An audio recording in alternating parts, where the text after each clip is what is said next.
Hello guys, तो आज हम बात करने वाले हैं द इंडियन कॉन्ट्रैक्ट एक्ट 1872 के अंदर सेक्शन 18 की मिसरिप्रेजेंटेशन। मिसरिप्रेजेंटेशन क्या होती है? आपको वर्ड से ही पता चल रहा होगा कि मिसरिप्रेजेंटेशन क्या होती है। मिसरिप्रेजेंटेशन मतलब मिस स्टेटमेंट या फिर रॉन्ग स्टेटमेंट, किसी व्यक्ति को ऐसी स्टेटमेंट देना जिसके बारे में उसको पता ना हो, ठीक है, या फिर जो स्टेटमेंट ट्रू नहीं है, सत्य नहीं है, इस तरह की स्टेटमेंट देना वह क्या कहलाती है? मिसरिप्रेजेंटेशन कहलाती है। मीन्स एंड इंक्लूड्स, इसके अंदर इसका मतलब क्या होता है और इसके अंदर किस किस तरह से मिसरिप्रेजेंटेशन दी जा सकती है, यानी किस तरह की बातों को हम या फिर किस तरह के एग्रीमेंट्स को हम क्या मानेंगे? मिसरिप्रेजेंटेशन मानेंगे। तो चलिए देखते हैं। मीन्स एंड इंक्लूड्स सेक्शन 18 के अंदर इसको डिफाइन किया गया है, ठीक है। 18 के अंदर मिसरिप्रेजेंटेशन को डिफाइन किया गया है। सेक्शन 14 के अंदर फ्री कंसेंट को डिफाइन किया गया। फ्री कंसेंट का फोर्थ पॉइंट है ये, यानी अगर क्वेश्चन आ जाता है किसी एग्जाम के अंदर फ्री कंसेंट, तो उसके अंदर जैसे ऑप्शन टाइप क्वेश्चन आते हैं तो उसके अंदर दिया होता है कि फर्स्ट के अंदर दिया है कोर्सियर, फिर दिया है अनड्यू इन्फ्लुएंस, फिर फ्रॉड, फिर क्या आता है? फिर आता है हमारा मिसरिप्रेजेंटेशन, यानी कि सेक्शन 18, ठीक है। तो अगर आपके पास ऐसा क्वेश्चन आ जाता है तो आप इजिली आंसर कर सकते हो उसका। इस तरह के क्वेश्चन आपके जुडिशरी में आते हैं, या फिर आप कोई भी एंट्रेंस एग्जाम देते हो, एलएलएम का, क्लैट का, एआईबी का, या फिर अदर कोई भी कॉमन एंट्रेंस टेस्ट होते हैं लॉ के लिए, ठीक है, लॉ के ब्याह पे, ठीक है। तो आप देखते हैं कि मिसरिप्रेजेंटेशन क्या मतलब क्या होता है? मिसरिप्रेजेंटेशन, मिस स्टेटमेंट या फिर रॉन्ग स्टेटमेंट। रॉन्ग स्टेटमेंट किस तरह से हो सकती है? तो देखते हैं इसके अंदर क्या क्या इंक्लूड होता है। The positive assertion in a manner not warranted by the information of the person making it of that which is not true, यानी कि पॉजिटिव assertion यानी कि पॉजिटिव वे में, यानी जिस व्यक्ति ने स्टेटमेंट दी है उस व्यक्ति को खुद को ही नहीं पता है कि वह रॉन्ग स्टेटमेंट दे रहा है, ठीक है। रॉन्ग स्टेटमेंट कैसे दे रहा है? यानी उसको तो पूरा ट्रस्ट है, वह कॉन्फिडेंटली यह बता रहा है कि हाँ यह चीज है जो परफेक्ट है, लेकिन वह चीज क्या है जो वह बता रहा है उसकी तरीके से सही नहीं है, तो उसे क्या बोलेंगे हम? मिसरिप्रेजेंटेशन। जो वह व्यक्ति मानता है सत्य है लेकिन एक्चुअल में वह चीज जो है वह सत्य नहीं है, तो उसे मिसरिप्रेजेंटेशन बोला जाता है। मान लीजिए एग्जांपल देखते हैं, ए है और बी है, दो पार्टीज है, दो पार्टीज के बीच में कोई एग्रीमेंट बनता है। तो ए पार्टी बोलती है, मान लीजिए किसी भी कार को लेके क्या बन रहा है? एग्रीमेंट बन रहा है। ए बोलती है कि जो मेरी कार है वह परफेक्ट है, ठीक है, और वह 50 किलोमीटर में सिर्फ 5 लीटर ही पेट्रोल खाती है, ठीक है। तो पेट्रोल बहुत महंगा हो गया आजकल तो, ठीक है। तो देखते हैं क्या रहता है इसका, ठीक है। तो क्या हो गया? कार मेरी क्या करती है?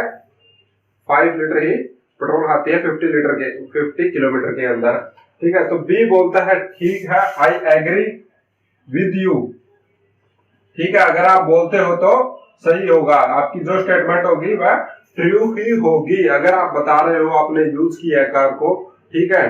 तो यहाँ पर जो इसकी कार है उनके बीच में एग्रीमेंट हो रहा है, कार है तो एग्रीमेंट हो रहा है, एग्रीमेंट बन गया कॉन्ट्रैक्ट। बी ने जब कार को चलाया, बी ने परचेज कर ली कार, बी ने जब कार को चलाया तो उसको पता चला कि इसकी जो कार है 50 लीटर के अंदर 10 लीटर पेट्रोल खाती है, ठीक है। बी तो क्या होगा? लॉस में होगा, अब तो पेट्रोल ही डलवाता रहेगा क्या वो? तो अब बी को क्या लगा कि उसने तो मेरे साथ क्या कर दिया? फ्रॉड कर दिया। लेकिन यहाँ पर ए ने क्या किया? फ्रॉड नहीं किया, उसने मिसरिप्रेजेंट किया, ठीक है। उसको इस बताया कि मेरी कार है जो कितना 5 लीटर पेट्रोल खाती है, लेकिन एक्चुअल में कितना खाती है? 10 लीटर। उसको खुद को ही नहीं पता था, उसको खुद को पता ही नहीं था ए को कि वह एक्चुअल में 10 लीटर और जो ऑयल है, पेट्रोल है, वह क्या करती है? खाती है, कार है जो, ठीक है, उसका 10 लीटर पेट्रोल लगता है। लेकिन ए को तो ऐसा ही था कि हाँ भाई मैं चला रहा हूँ, ठीक है, मुझे तो भाई 5 लीटर में चल रही है, 50 किलोमीटर चल रही है तो। लेकिन बी ने जब उस कार को यूज किया तो वह वहां पर वह 10 लीटर खा रही थी। तो यहाँ पर जो ए ने स्टेटमेंट दी थी उसके बिहाफ पे, तो यानी इसने पॉजिटिव एजर्शन में दी थी, ठीक है, इसका कोई भी इंटेंशन नहीं थी उसके साथ कोई भी मतलब मिसलीड करने की उसको, या फिर उसके साथ मिस स्टेटमेंट देने की उस बी को, ठीक है। तो ए ने क्या बोला कि जो कार है वह क्या कर रही है? पेट्रोल खा रही है, ठीक है। ए ने बोला जो स्टेटमेंट दी थी 5 लीटर पेट्रोल खाएगी आपका 50 किलोमीटर के अंदर, वह क्या होगी, स्टेटमेंट है वह फॉल्स है। लेकिन उसकी तरफ ए की तरफ से वह बिल्कुल सत्य थी, लेकिन बी की तरफ से क्या हो गई, फॉल्स हो गई वह। तो यहाँ पर ये माना जाएगा कि ए ने क्या किया, बी को मिस रिप्रेजेंट किया। जो सत्य था उसके बारे में ए को ही नहीं पता था और बी को उसके लिए बताया, तो वहां पर मिस रिप्रेजेंटेशन मानी जाएगी। तो वहां पर कॉन्ट्रैक्ट क्या हो जाएगा, जो कॉन्ट्रैक्ट बनाएगा वो होगा वॉइडेबल, यानी वॉइड नहीं होगा, वॉइडेबल होगा। वॉइडेबल क्यों होगा उसके बारे में हम बात करेंगे लास्ट के अंदर। तो चलिए देखते हैं सेकंड पॉइंट क्या बोलता है इसका।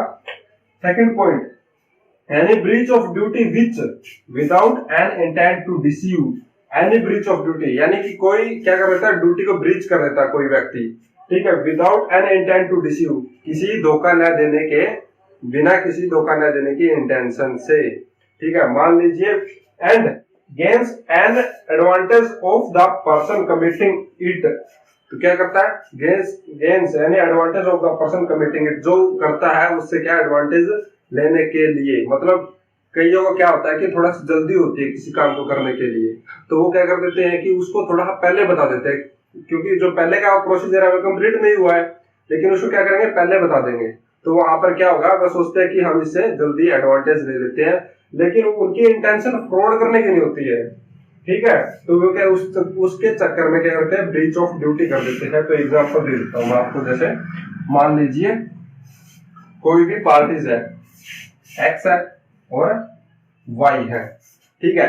एक्स ने क्या किया, जो अपने मान लीजिए कंपनी है एक्स की, ठीक है, एक्स क्या है, कंपनी का मालिक है, ठीक है। तो इसने क्या किया, इसने एक प्रोस्पेक्टस निकाला, ठीक है, उसके अंदर क्या बोला कि कंपनी को जो अप्रूवल मिल चुकी है, ठीक है, तो सेंट्रल गवर्नमेंट से अप्रूवल मिल चुकी है कि अब वह कंपनी टाटा के शेयर परचेज कर सकती है। और जो उसके अंदर सारे इन्वेस्टर थे उन्होंने क्या कर दिया, पैसा डाल दिया, ठीक है। इन्वेस्टर के पैसा डालने के बाद इसको क्या हो गया, प्रॉफिट हो गया, एडवांटेज मिल रहा है इसने, जो एक्ट इन्होंने किया। लेकिन यहाँ पर जो प्रोस्पेक्टस निकाले थे उसके अंदर क्या था, सेंट्रल बोर्ड के द्वारा उसको परमिशन नहीं दी गई थी, ठीक है। तो उसने क्या किया, मिसलीड किया, यानी यहाँ पर तो उसको शेयर तो मिल गए थे, लेकिन उसको आगे क्या किया, बेचने की परमिशन नहीं मिली थी, ठीक है। तो यहाँ पर इन्वेस्टर ने तो पैसा अपना इन्वेस्ट कर दिया था, इन्वेस्टर को हो गया लॉस, लॉस होने की वजह से कंपनी होगी वाइंड अप यानी कि बंद। तब क्या होगा, यहाँ पर जो प्रोस्पेक्टस निकाले थे मैनेजर्स ने, ठीक है, उसकी वजह से क्या हो गए, कंपनी के जो इन्वेस्टर थे, कंपनी के अंदर जिन लोगों ने इन्वेस्ट किया था शेयर खरीदने के लिए, तो कंपनी बंद होने की वजह से उनको हो गया लॉस। तो यहाँ पर क्या हो गया, इसने इनके साथ फ्रॉड नहीं किया, इनको क्या किया, मिसलीड किया, यानी पहले ही बता दिया कि ऐसा ऐसा हो गया, लेकिन जो चीज एक्चुअल में कंप्लीट नहीं हुई थी, यानी प्रोसीजर कंप्लीट नहीं हुआ था। और यहाँ पर इसकी कोई इंटेंशन नहीं थी फ्रॉड करने की, यह सोचता था कि पहले ही से ही मैं अपना वर्क प्रिपेयर करके रखूं ताकि मुझे जल्दी से जल्दी बेनिफिट हो। तो इसके अंदर क्या हो जाएगा, मिसलीडिंग मानी जाएगी कि उसने क्या किया, दूसरी पार्टी को क्या किया, मिसलीड किया, ठीक है। अब बात करते हैं point number third. Point number third के अंदर क्या दिया गया, कोजिंग हाउएवर इनोसेंटली, यानी कि अगर कोई स्टेटमेंट है, ठीक है, वह इनोसेंटली कोज की जाए या फिर कोजिंग हो जाए, या फिर किसी व्यक्ति ने क्या कर दिया, जो स्टेटमेंट दी है, ठीक है, वह इनोसेंट है, उसको पता ही नहीं है कि वह ट्रू है या फॉल्स है।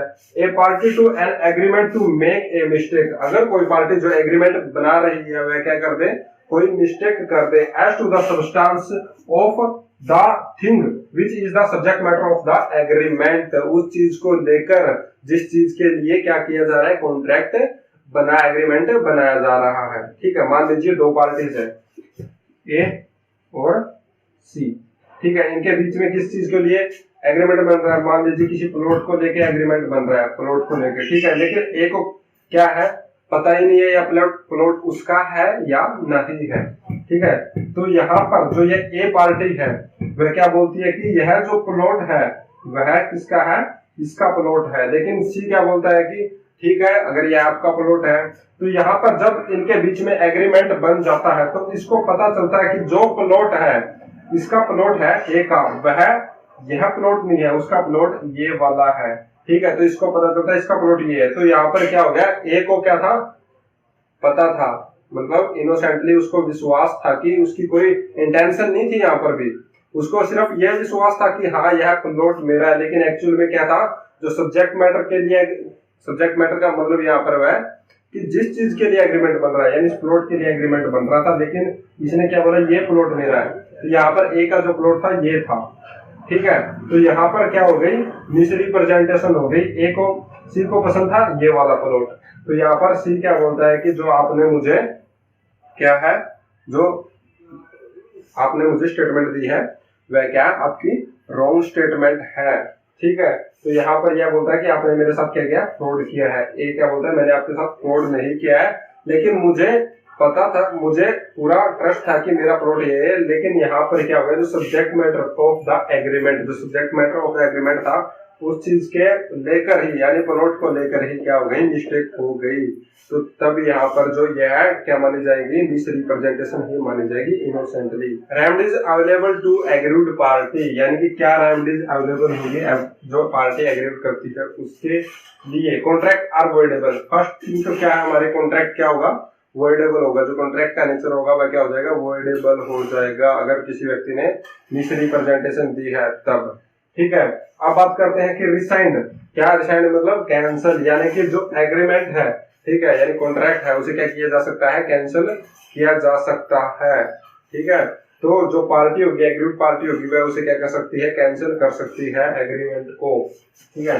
अब बात करते हैं हम, जो agreed party can not rescind the contract, यानी कब, किस सिचुएशन के अंदर जो एग्रीड पार्टी है वह कॉन्ट्रैक्ट को कैंसिल नहीं कर सकती है। एक बेनिफिट यह भी रहता है यहाँ पर, दोनों पार्टीज के बीच में, जिस पार्टी ने मिस रिप्रेजेंटेशन दी है, यानी उसने गलत स्टेटमेंट दी है दूसरी पार्टी को, सेकंड पार्टी को, ठीक है, तो वहां पर अगर जो ये पॉइंट्स है, ठीक है, ये पॉइंट्स प्रूव हो जाते हैं तो वह पार्टी क्या है, रिसाइंड यानी कैंसिल नहीं कर सकती है contract. Point number 1, ordinary diligence, यानी कि अगर जो पार्टी है उसको क्या हो, पता हो कि जो यह व्यक्ति हमें क्या रिप्रेजेंट कर रहा है, ठीक है, वह रॉन्ग है, गलत स्टेटमेंट यह हमें दे रहा है, उस पार्टी को पता हो, और बाद में उसके बाद भी वो क्या कर ले, कोई कॉन्ट्रैक्ट बना ले, तो वह पार्टी तब क्या कर सकती है, उसको कैंसिल नहीं कर सकती है, वह तो कॉन्ट्रैक्ट बनेगा ही उस सिचुएशन के अंदर, अगर पार्टी को पता होता है कि इसने हमें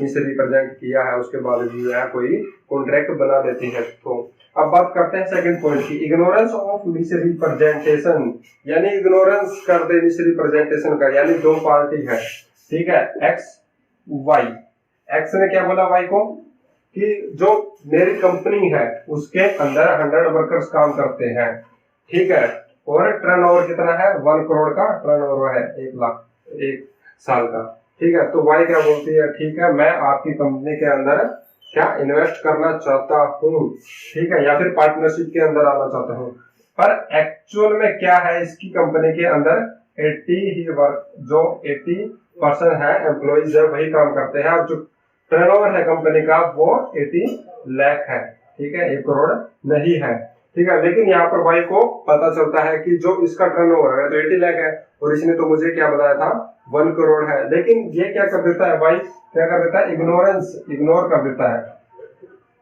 कि भाई छोड़ो कोई बात नहीं है, ठीक है, मैं यहीं से बेनिफिट ले लूंगा। तब यहाँ पर इस सिचुएशन में जो वाई है, इसकी जो मिसरिप्रेजेंटेशन दी है इसको, उसके बिहाफ पे कॉन्ट्रैक्ट को रिसाइंड नहीं कर सकता, यानी कैंसिल नहीं कर सकता है, वाई है जो कॉन्ट्रैक्ट को, ठीक है।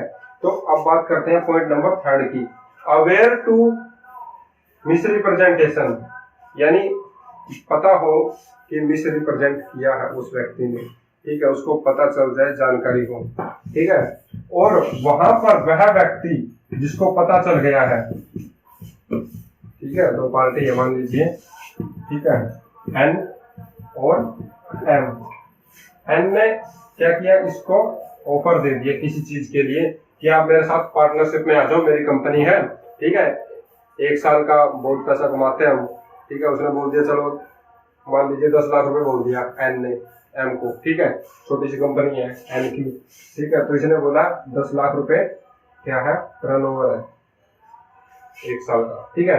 तो उसके बाद एम ने क्या किया, ठीक है, done, I agree with you, and make a contract, ये दोनों क्या करते हैं, कॉन्ट्रैक्ट बना लेते हैं। लेकिन यहाँ पर क्या होता है, एम को पता चल जाता है कि इसकी कंपनी का तो टर्नओवर सिर्फ 5 लाख ही है, ठीक है, 5 लाख ही कमाती है एन की कंपनी तो। लेकिन एम क्या करता है, सोचता है मैं इसके साथ क्या कर लेता हूँ, कॉन्ट्रैक्ट बना लेता हूँ, ठीक है, और उससे क्या कर लूंगा, अदर बेनिफिट, और कोई बेनिफिट कमा लूंगा, ठीक है। तो मैं सोचता, मान लीजिए एम ने सोच लिया कि ठीक है मैं इसके साथ जो क्या करता हूँ, कॉन्ट्रैक्ट बना लेता हूँ और इसके अंदर क्या पार्टनरशिप में आ जाता हूँ, ठीक है, 5 लाख तो कमा ही रहा है, ठीक है, और बाद में क्या कर लूंगा, इससे मुझे भी 2,50,000 तो अमाउंट आएगा ही अगर इनकम होगी इसकी। तो मैं सोचता है और उसके साथ ही मैं अदर बेनिफिट और कुछ भी कमा लूंगा। तब वहां पर भी अदर बेनिफिट की सोचता है, तो यहाँ पर एम है जो वह कैंसिल नहीं कर सकता कॉन्ट्रैक्ट को, उसको परफॉर्म करना ही पड़ेगा तब, ठीक है। तो अब बात करते हैं हमारे पॉइंट नंबर 4 की, ओरिजिनल पोजीशन कंज्यूम, यानी अगर व्यक्ति क्या कर ले, ओरिजिनल पोजीशन को कंज्यूम कर ले, ठीक है, जैसा वह देख लेता है उसे क्या कर लेता है, मान लेता है, ठीक है। उसके अंदर भी डिफरेंस है, कैसे मान लेता है, सी है और बी है, 2 पार्टी है, ठीक है। सी ने क्या किया, सी ने बोल दिया मेरी जो धागा मिल है उसके अंदर क्या है, डेली 100 टन, ठीक है, जो 100 टन का क्या होता है, धागा इंपोर्ट एक्सपोर्ट होता है, ठीक है। तो बी ने बोला ये तो बहुत अच्छी बात है, यहाँ तो आपको बहुत ही ज्यादा प्रॉफिट हो रहा है इसका मतलब, तो ठीक है, तो प्रॉफिट हो रहा है, सी ने ऐसा बोल दिया, लेकिन डेली का इसका इंपोर्ट एक्सपोर्ट का कितना का है, 50 टन का है, ठीक है, 50 टन का इसका इंपोर्ट एक्सपोर्ट है सी का डेली का। यहाँ पर क्या करता है, सी ने इसको बोल दिया था कि आप जाके चेक कर लीजिए, ठीक है, और बी वहां पर जाता है और चेक करता है, वह देखता है हाँ भाई चल रही है मशीन, काम चल रहा है, माल आ रहा है जा रहा है, ठीक है। तो यहाँ पर उसको पता चलता है कि यहाँ पर जो इसका क्या है, 50 टन का ही डेली का इंपोर्ट एक्सपोर्ट है। तो यह क्या करता है, ओरिजिनल पोजीशन कंज्यूम कर लेता है, इसके साथ इसको पता नहीं चलता है कि उस टाइम पर, जिस टाइम पर ये देख के आता है कि हाँ ठीक है भाई वहाँ 100 टन का तो होगा इसका डेली का इंपोर्ट एक्सपोर्ट का काम, ठीक है। लेकिन जो होता है कितना, 50 का, ठीक है। तो यह क्या करता है कि इसके साथ कॉन्ट्रैक्ट बना देता है। तब यहाँ पर बी क्या बोलता है बाद में, आपने तो मेरे साथ क्या कर दिया, फ्रॉड कर दिया, फ्रॉड कर दिया, आपका तो डेली का 50 टन का ही डेली का इंपोर्ट एक्सपोर्ट है, ठीक है। तो यहाँ पर जो सी है, सी इसको बोलता है मैंने तो आपको बोल दिया था कि आप जाके चेक कर लीजिए, ठीक है। तो यहाँ पर क्या बी एक्सक्यूज नहीं दे सकता है, यहाँ पर बी क्या नहीं कर सकता है, अपना जो कॉन्ट्रैक्ट है वह कैंसिल नहीं कर सकता है, इसको अपने क्या करना पड़ेगा, परफॉर्मेंस देनी पड़ेगी, ठीक है। अब बात करते हैं हम पॉइंट नंबर 2 की, इंसिस्ट अपॉन परफॉर्मेंस, यानी कि क्या करो आप कॉन्ट्रैक्ट को फुलफिल करो, ठीक है, जो आपने बोला था उसे क्या करो आप फुलफिल करो, यानी कि जो आपने मिस रिप्रेजेंट किया था हमें उसको आप क्या कर दीजिए, फुलफिल कर दीजिए, ठीक है। तो यहाँ पर जो परफॉर्मेंस हो जाएगी, तब वो वहां पर क्या हो जाएगी, परफॉर्मेंस हो जाती है किसी भी कॉन्ट्रैक्ट की, ठीक है। तब क्या होगा, तब भी वह पार्टी क्या कर सकती है, एक एग्रीमेंट है जो कॉन्ट्रैक्ट है उसे कैंसिल नहीं कर सकती है, साइंड नहीं कर सकती है, ठीक है। आई होप आपको मिस रिप्रेजेंटेशन के बारे में समझ में आ गया होगा। अगर इसके बाद भी कुछ समझ में नहीं आया तो आपका कोई क्वेश्चन है तो आप कमेंट सेक्शन में हमें कमेंट करके क्वेश्चन पूछ सकते हैं, हम आपका आंसर जरूर देंगे। और चैनल को सब्सक्राइब कीजिए, वीडियो को लाइक कीजिए अगर आपको वीडियो पसंद आया तो, और अपने सभी फ्रेंड्स के साथ शेयर कीजिए। मिलते हैं नेक्स्ट वीडियो के साथ, थैंक यू।